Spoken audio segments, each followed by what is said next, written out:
The Sunshine Coast has the fastest growing number of young veterans in the country, but a support group says a severe lack of services has created a dangerous situation. Today is Post-Traumatic Stress Disorder Awareness Day, and the Veterans Group is leading the charge to increase support services for PTSD.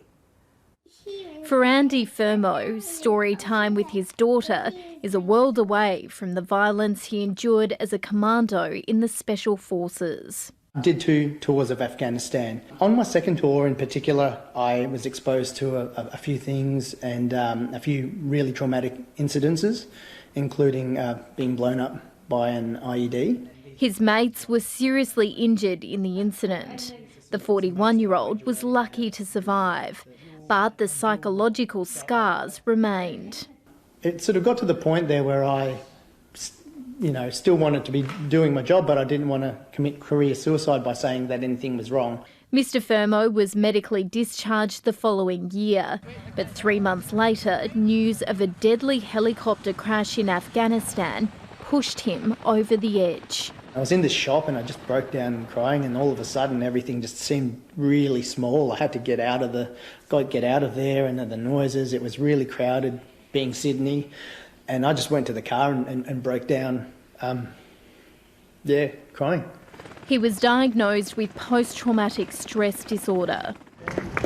20,000+ veterans, just veterans on the sunny coast, and a significant percentage of veterans will be suffering PTSD, and many of them wouldn't really know that or perhaps even acknowledge it.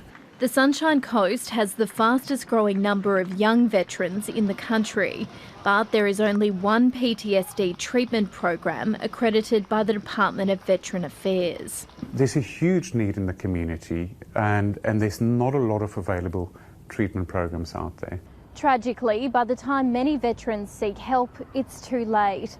According to Defence Department records, more than 400 veterans have taken their own life in the past 19 years. They're the ones that we know about, and they're the ones that we can basically say 100% definitively that they are suicide. I believe that figure is higher. Now hosting a podcast, Andy Fermo is doing his bit to help. Bettering the well-being and mental health of veterans. Giving a voice to others who struggle to find their own.